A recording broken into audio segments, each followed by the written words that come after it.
Hey everybody, it's Paul again, and I am here to tell you a little bit more about my Woodstock 99 experience. I don't even know where to begin exactly, but I guess we start at the beginning, right? We left on Thursday. Me and my friends, we piled into that rented car and we drove from Canada here to the Peace Bridge that goes over into, I believe it's Fort Erie in Buffalo, New York area, kind of around there. But we took off, we crossed the border, we had our party supplies and got across the border, no problem. Waved right on through, told them we were going to Woodstock 99, no issues at all. We had a great time getting through the border.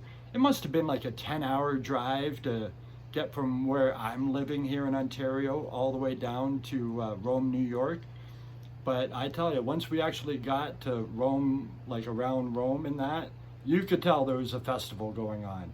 The traffic was backing up on every street, everywhere. And it took a long, long time to actually get into the Griffiths Park Air Force Base, whatever you want to call it, where the actual Woodstock Festival was held. By the time we got in there, we must have been in that lineup of cars waiting for 6 hours, maybe 7, maybe 8. It was a long, long time of bumper to bumper traffic all the way through the streets of this little town of Rome, all the way into the pathway that leads into the Griffiths Air Force Park base, and it was just bumper to bumper. But I tell you, the time went by pretty quick because it was a community, and you immediately like flashed back to the images of 1969 Woodstock and all the bumper to bumper cars and how people just like parked on highways and ditched vehicles and walked in and that. I don't think that happened so much this time around, but it was like even when you're in standstill traffic, everybody was having a good time. Everybody had the windows down. They were all talking to each other. And we just had a blast. We all knew that we were about to experience something that we would never forget. And it was very memorable, as you all know. So we finally get in there and we find our parking spot. We get waved into our parking spot and we begin unloading our car. And I had a canvas tent, I had bags, I had metal tent poles, I had all this heavy stuff. And we had to carry that for probably about an hour at least to get from where the car was to the gate to actually get inside the fenced in Woodstock area. And I told the story before in my last video about the security guy and everything at Woodstock. You know, I slid him $5 and he just let me in with everything that I had, didn't search anything at all. And I got in, no problems at all. Can you imagine how much money these guys made working security if that's the, you know, the integrity that they had, that, you know, any little bribe would suffice to get past security and enjoy the rest of your festival experience. I imagine people that are watching this are at Woodstock that bribed them a lot more money than $5 because they're worried about what they might find. They're probably pretty upset to hear that $5 would have worked, but $5 worked. But anyways, we got in, we made our way over into the camping area and, you know, tried to find an area to set up our tents and everything like that. And we finally found a little area and got our tents set up. Now, luckily, since my bags weren't searched, I actually had a hammer with me, and a hammer proved pretty essential when it came to getting the tent pegs into the ground, because I had the old style canvas tent, and like hammering those tent pegs down into the ground and that, you needed a hammer. And I became a popular fellow right away because everybody camping around us, they all needed hammers to get tent pegs into the ground. And I had it. I had a hammer. So I became popular right away in the area that I was camping in because everybody wanted to borrow my hammer. And I was more than happy to lend it to them because, you know, that's just the kind of nice things that you do when you're at Woodstock, right? So we got the tents all set up and everything. This was Thursday night. And, you know, we started relaxing and everything and started to look forward to the next day and checking out the lineups of the bands that were going to be playing on the stage and everything. And I had shown you in my last video that I have this nifty Woodstock little flyer book that they handed out that had the site map in it and everything like that. But along with the site map, this is what we had to go by to tell what bands were playing all weekend. There was Friday, Saturday, and Sunday. Now, the lineups of these definitely did change somewhat. There are bands on there that probably weren't even at Woodstock, and the lineups definitely, the order, and even sometimes what stage they played on, East or West, definitely changed. So, come Friday, it says here that the opening band, let's see here, the opening band was going to be, I don't know if you can read that, but it says Sugar Ray. Now, correct me in the comments if I'm wrong, but I'm pretty sure Sugar Ray didn't even play at Woodstock 99. I don't remember them playing, and I know for a fact that the first band that played on the main stage was James Brown. James Brown and the Funkadelic All-Stars, I think they were called. But yeah, Sugar Ray, I don't think they were there. Let me know down below in the comments if I'm wrong. Maybe Sugar Ray was there and they just moved the order and they played at a different time, but they definitely didn't open the festival on Friday on the main stage like it says right there. Sugar Ray, followed by Jamiroquai, Live, Sheryl Crow, DMX, The Offspring. What do we got there? Korn, of course, and Bush to close out Friday night on the main stage. So who did I see? Everybody wants to know, who did I actually see? It was so hot that weekend, the struggle to find the shade and survive. Like, you couldn't be out there at the main stage all day long. Like, you would literally freaking die. That's why so many people were like passing out from dehydration and in the medical tents and that, because it was absolutely impossible to stay out there and see everything. You had to go find shade, you had to go drink water, you had to go eat food, you had to go do other things. So, like, you know, it was impossible to see everybody. I wish I'd seen everybody there. Thank God for the videos. I kind of feel like I did in the long run. But when I was actually there the first day, I didn't see James Brown. Now, my friend that I went with that drove the car, he saw James Brown. He was right there, right when it kicked off. He watched the whole thing. He said it was fantastic. From the video footage I saw, I don't know if I missed anything or not. You know, James Brown, yeah, he's pretty good, but wasn't my real cup of tea or anything, you know. For the first day, it said Sugar Ray, Jamiroquai, Live, Sheryl Crow, DMX, The Offspring, Korn, and Bush. I saw Live. I definitely remember seeing Live. They were one of my favorite bands at the time. The Throwing Copper album, excellent album for the 90s.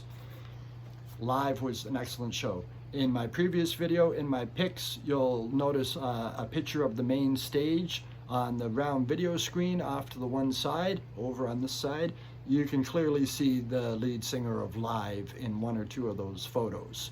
So yeah, I took those photos. I was there. I enjoyed the Live show.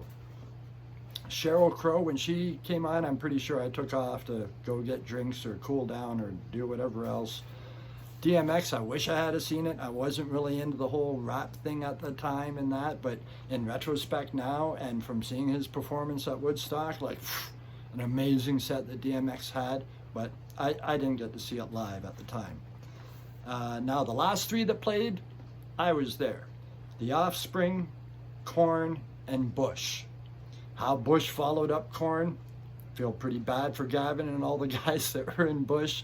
They did a good job, you know, they managed to pull it off, but what an act to try to follow. Like, if you're watching this video, you've seen the Korn performance from Woodstock 99, and it was definitely one of the most epic performances from the entire weekend.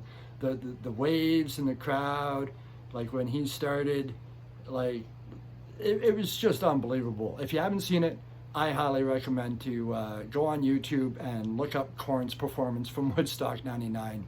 Incredible set. You won't regret watching that one. The Offspring, they played right before Korn. They were kind of a good warm-up band for Korn. They were pretty good. I enjoyed the Offspring at the time. I was into them in the 90s and that. As for their live performance there, it was okay. But, you know, the vocals seemed a little off. I'm sure it's very hard to perform live in such a huge venue with all these sound delay speakers and like the feedback, and like if everything's just not set up perfect, it is hard to stay in tune. I'm sure of that. But overall, it was a good show. I enjoyed seeing the Offspring. They had good energy, good show. Just the tone seemed just a little off. Like, you know, it wasn't totally, but hey, it is what it is. It was a live show. That's what you get at live shows. So Friday night, it ends after Korn. Bush comes out and plays. They do a good set. They were very popular in the 90s. Everybody seemed to like Bush at the time with Glycerine and all their hit songs at the time. And it was good. I enjoyed it. So that was pretty much it for Friday on the main stage. On the second stage, over on the west stage, you had Olander, never heard of them, never saw them. Mo, never heard of them, never saw them. The Umbilical Brothers, never saw them. Lit, I never saw them. Buck Cherry, I remember their one big hit song. Don't think I saw them. I might have heard part of it because like our camping area was very close to the west stage, so when I'm at my camping area, I could hear who's performing on that stage. The Roots played over there. If I had known who the Roots were going to turn into over time, I would have went and saw the frickin' Roots. I didn't see them. I was too busy over at the other stage. And it was so far in between these stages, 2.5 miles, like an hour to walk in between them. It was very, you had to pick carefully. And like I said, all I had was these lists, and these lists didn't date any times. It was just an order. So it was tricky to figure out where to be and when to be there to actually see the band you want to see. After the Roots, it was Insane Clown Posse. Never saw them. Highly regret I did not get to see them. When you go back and see the Woodstock 99 footage of Insane Clown Posse, one of the better sets, I'm sure, that happened that weekend. Them taping the $100 bills onto these giant inflatable rubber balls and throwing them out into the crowd to see who could get the $100 bill off. It was some crazy stuff. I would have loved to have been there and tried to catch one of those $100 bills off of one of these giant inflatable balls. Insane Clown Posse, they're just always entertaining, aren't they? They are. I wish I had seen them.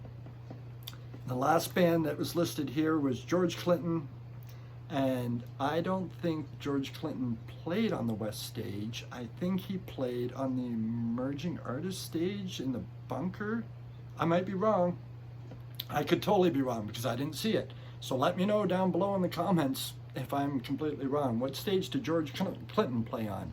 Was it the Emerging Artist stage inside the airport hangar, or was it over on the West stage? Not sure. So Friday night wraps up pretty good. Everything went really peaceful on Friday. Korn was an epic show. Crowd got, you know, a little into the, you know, just jumping and into Korn, but it was peaceful. I didn't see anybody get hurt. It was just a good time. No vandalism. It was good. Friday was a great day Friday at Woodstock 99 from my point of view. So Saturday, I've mentioned before, we're Canadian, me and my friends, and we had all came from Canada and went down to Woodstock 99. So Saturday kicked off with an iconic Canadian band. May he rest in peace, Gord Downie. It was the Tragically Hip. Now, I know a lot of you Americans watching out there and people from elsewhere around the world are probably like, who's the Tragically Hip? We've never even heard of the Tragically Hip. But they are revered here in Canada. They are an excellent Canadian band. And if you get a chance to listen to any Tragically Hip music, I highly recommend it. It's just a different sound, and their music is fantastic. They're storytellers, and the Tragically Hip, when they opened up Saturday at around noon on the main stage, the sea of Canadian flags in that crowd was unbelievable, considering we're down in Rome, New York, down in the United States. There were Canadian flags everywhere, and I am proud to say one of those Canadian flags was mine. I definitely took a Canadian flag with me, attached it to a pole, And I was, if you were looking at the stage, like dead on this way, I was over on this side of the stage between the sound thing in the middle and where much music was set up on this far side. They had scaffolding over on. I was kind of right in between those on that side of the stage over there, and I am one of those Canadian flags waving in the breeze. Tragically Hip, great show. I've seen the Tragically Hip like 6-7 times in my life. Thank goodness I did. Like I had mentioned, Gord Downey, he's passed away, the lead singer from the Tragically Hip. He's no longer with us, but the band is still around, and hopefully they do more good things in the future. Now, after the Tragically Hip here, it says Kid Rock played. I don't remember the Kid Rock playing after the Tragically Hip. Let me know again down below if I'm wrong. I haven't looked up the actual order that they played in. I'm just going by my memory from 23 years ago. But I remember Alanis playing, I thought, after the Tragically Hip, another Canadian artist. And again, all the Canadian flags there. It was like Saturday morning was, Canada Day. Started with the Tragically Hip and Alanis Morissette. They were both really good shows. Alanis, she was really good in the early 90s, right? I remember seeing her probably around 95 or so, maybe 96. I don't know, whenever her Jagged Little Pill album came out. Incredible, incredible. But here it says the Tragically Hip, Kid Rock, Wyclef Jean, never saw Wyclef Jean. Kid Rock, I don't think I saw him either. I wish I kind of did. Looking back at seeing the video footage and everybody throwing the water bottles up on stage, and it would have been fun to see, but I don't think I saw it. The Counting Crows, I did see the Counting Crows. I remember distinctively being there and seeing the Counting Crows. Counting Crows put on a pretty good show. After them, it says Dave Matthews played. I'm pretty sure I took off when, I think I saw the first few songs from Dave Matthews and then said, I'm out of here, because I went over to the West Stage to catch Everclear. I was a big fan of Everclear back then in the 90s, and I wanted to make sure that I saw them. So this was that battle between that hour walk from the one stage to the other stage and trying to decide who do you want to see the most. A lot of times you had hard decisions to make. But I remember I went and saw Everclear on the other stage, and then I went back to my tent for a bit and, have a little break in the tent. And I remember sitting in my tent. It was Saturday afternoon, sun shining outside, sweltering to death inside this tent, just dying. But I'm in there trying to relax, catch some shade, hydrate a little bit, enjoy a couple of puffs. And I'm in there just chilling and relaxing, and I can hear Collective Soul playing on the stage nearby, on the West Stage. And at the end of my tent, there's one of those little tent windows, and the sun was just lined up perfectly, so the sun was shining straight through my little tent window and catching me in the face. And I'm sitting there smoking my cigarette, let's just say that. And all of a sudden they play Shine by Collective Soul.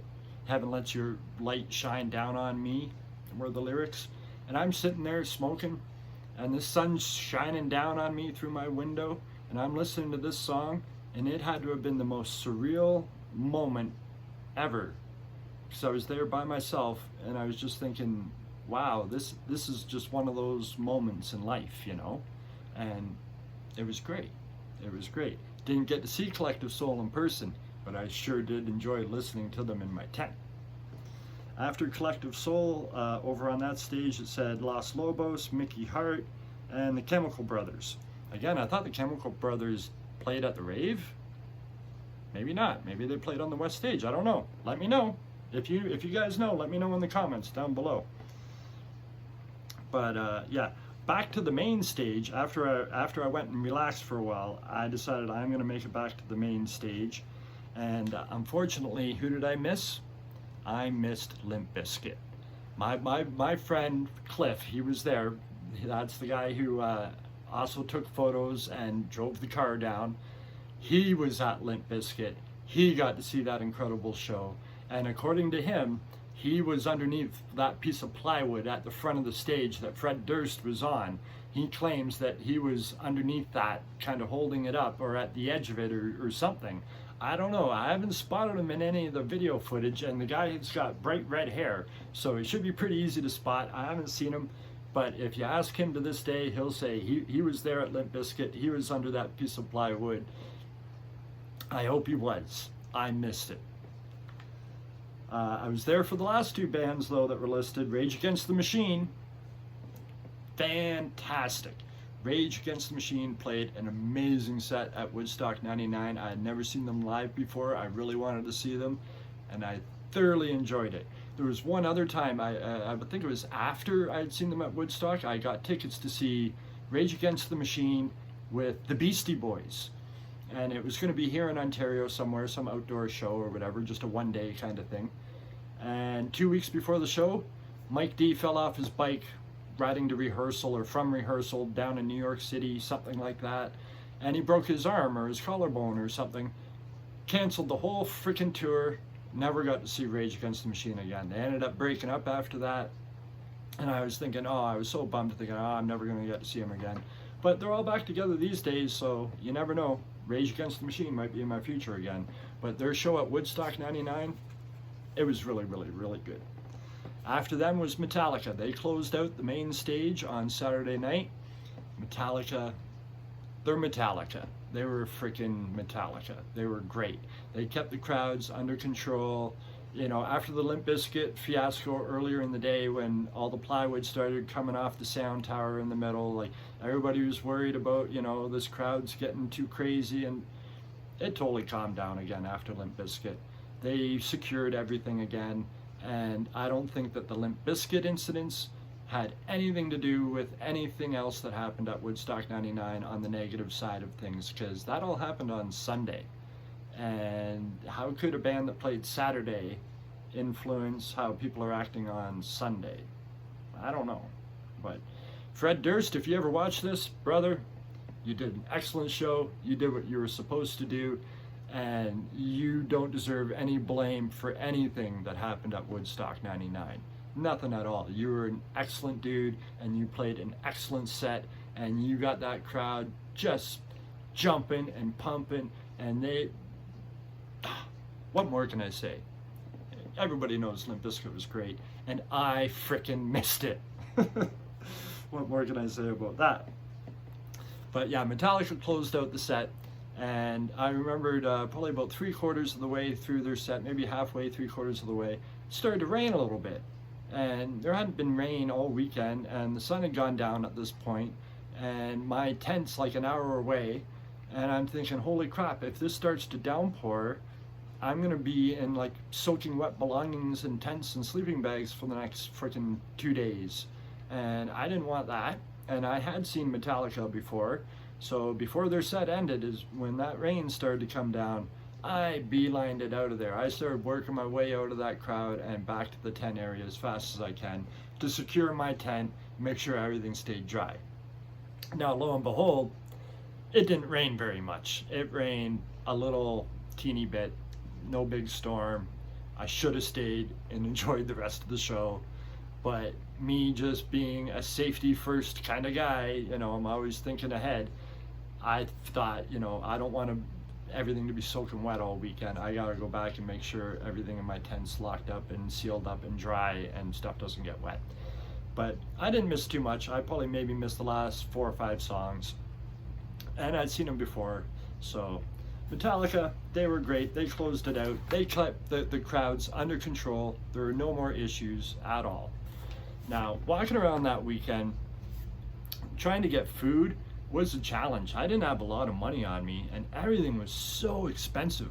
I just wanted to take this moment here to talk about the food vendors and how crazy expensive it all was.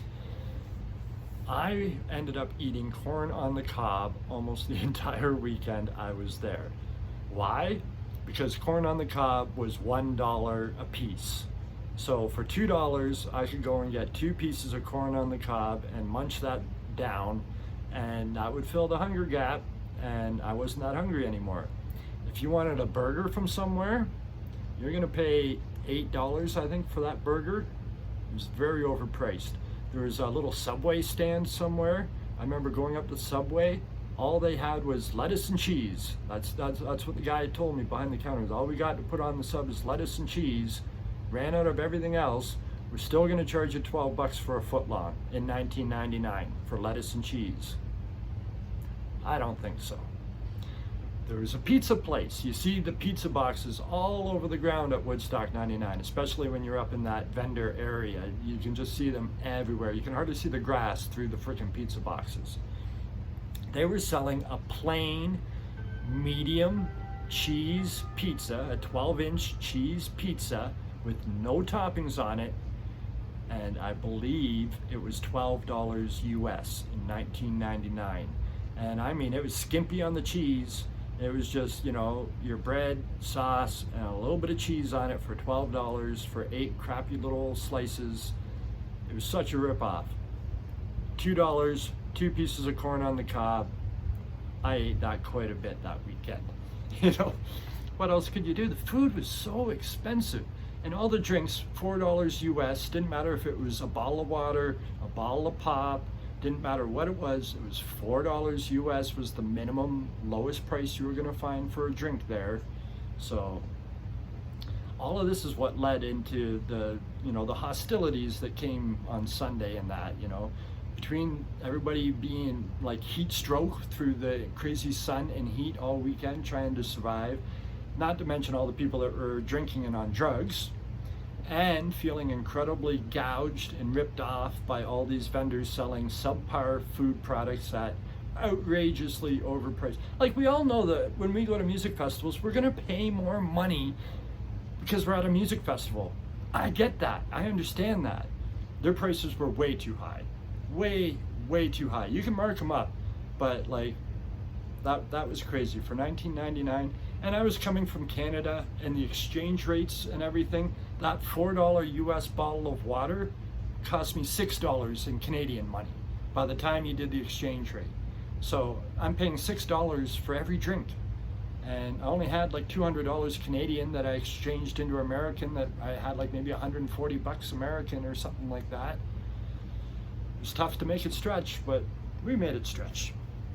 Saturday night, the raves, that things really just were kicking off Saturday night. All the barrel people that were around the barrels, they're banging on the barrels and stuff. When you're outside that rave, that's all you could hear for like several blocks, were just the banging of tin metal trash cans. You know, the big round metal barrels that there's always used as a trash can. People were just banging on them with anything, flipping them over, drumming on them. It was nonstop, hundreds of people banging and drumming with no particular rhythm. It was craziness. Just walking through that area, you could just see the glazed over look on these people's faces, because they're like so intoxicated on alcohol or intoxicated on whatever drug of choice that they've taken, that they're just like transed into this like trance-like state of just banging on these drums and just doing it for hours and hours and hours on end. I couldn't make it past those people. Those people blocked the way into the actual rave hangar, and you could tell it was just packed in there. And by the time the sun went down, it finally cools off that little bit outside. You don't want to go inside a building. You want to be outside where you can catch the breeze, enjoy, you know, you're trying to cool down from that incredibly hot day that you just had under the sun on the tarmac out there. And I know it would have been fun to go to the raves, but it was too much craziness for me. It was just too much potential for weird, bad things to happen. And in retrospect, looking at all the weird and bad things that did happen, I'm kind of glad I didn't go to the raves. You know, like it was craziness, right? It was total craziness. So on Sunday, after Saturday night, you get the little bit of sleep you can. I always try to go to bed around 2 or 3 a.m. and, you know, sleep till the sun comes up at 7, 8 o'clock, and then try to sleep as much as you can, right? But it gets so hot in your tent that, you know, a couple hours after that sun's up, you're gonna be awake unless you're incredibly intoxicated. So Sunday, on the main stage, it says Al Green played. I have no idea who Al Green is. I did not see him. Willie Nelson, Never saw him. I wish I had seen Willie. Obviously, me and Willie got some things in common. We would have, but no, I didn't get to see Willie Nelson. I wish I had have. Brian Seltzer Orchestra, never got to see them. Everlast, didn't get to see them. Elvis Costello, I think I caught a little bit of his show. Sunday afternoon, we had packed up some of our stuff early, not all of it, but some of our stuff, and made the 2-hour venture out to the car out in the parking lot. It literally took 2 hours from our tent area out to the car and then 2 hours back again. But Sunday afternoon is when they were knocking the fences down also that went around the Woodstock site, right? So by the time we made it back from the car, we didn't have to go all the way back to the main gate area to get back in because all the fencing had been ripped down at that point, and you could literally just walk in the side, and that's what we did. And who was on the main stage? It was Jewel. And Jewel had an incredible show at Woodstock Sunday afternoon.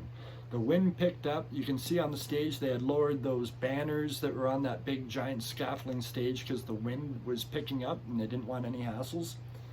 But Jewel, incredible. Wind blowing through her hair. Incredible, incredible show that she put on. I loved seeing the Jewel set that I got to see. It was really, really good. Now, after Jewel, on this little pamphlet, let's see here, it says Creed. And Creed did not play on the West Stage. I know that for a fact.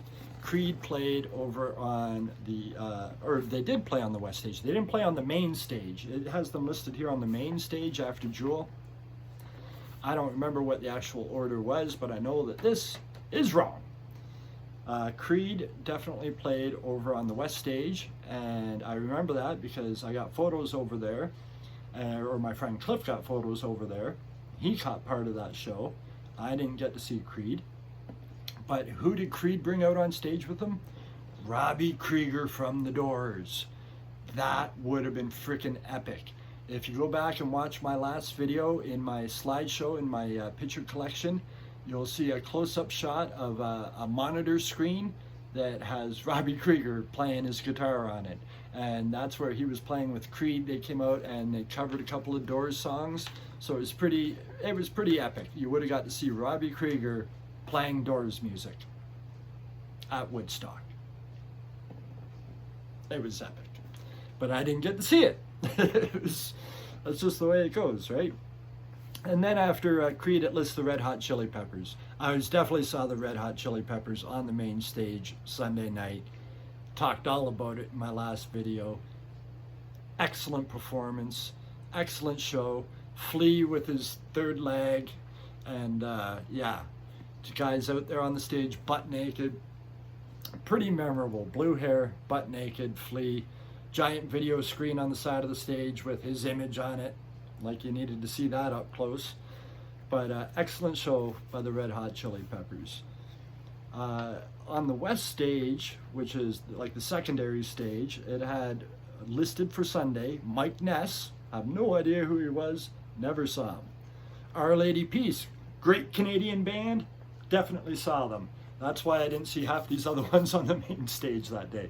I was at the other stage. I definitely watched Our Lady Peace's set in my photo collection again. You can see clearly photos of Our Lady Peace in there over on the West Stage. Following them up here, it says Rusted Root. I never saw Rusted Root. I don't know. Maybe they played in this order. I'm not sure. Then it said Seven Dust. I never saw Seven Dust, but I'm pretty sure from video footage I saw, I thought Seven Dust played on the main stage, on the East Stage. But here it has them listed on the West Stage. So like you can see how hard it would have been for people to catch the bands they wanted to see, because even going by their little official booklet and the lineup of, you know, the order that these bands were supposed to appear in, not the right order. It even says at the bottom here, all bands and days are subject to change, set times available at show. And they did. After Seven Dust, it says Ice Cube. I wish I had seen Ice Cube. I met a girl a few years ago, and she was like, man, were you at that Ice Cube set at Woodstock 99? Well, like this, once we both realized we were both there at Woodstock 99.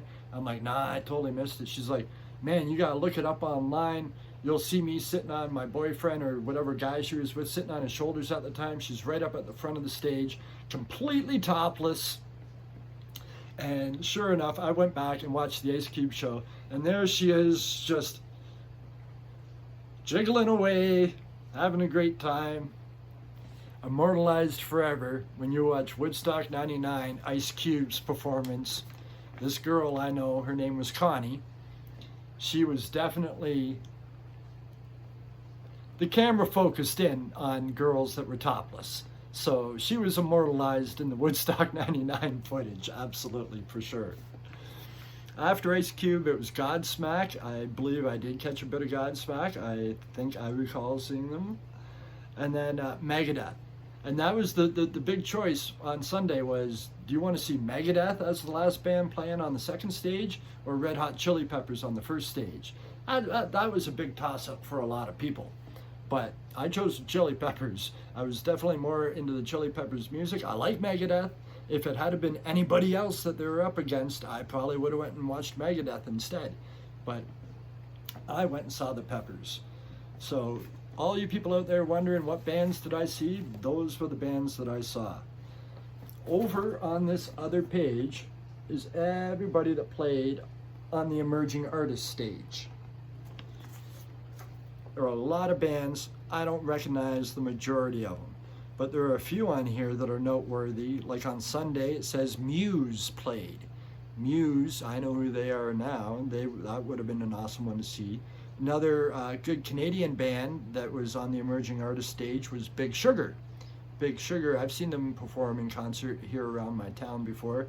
Excellent band to see, incredibly loud. I'm pretty sure I still have like hearing loss from seeing them in a bar and playing at like 140, 160 decibels.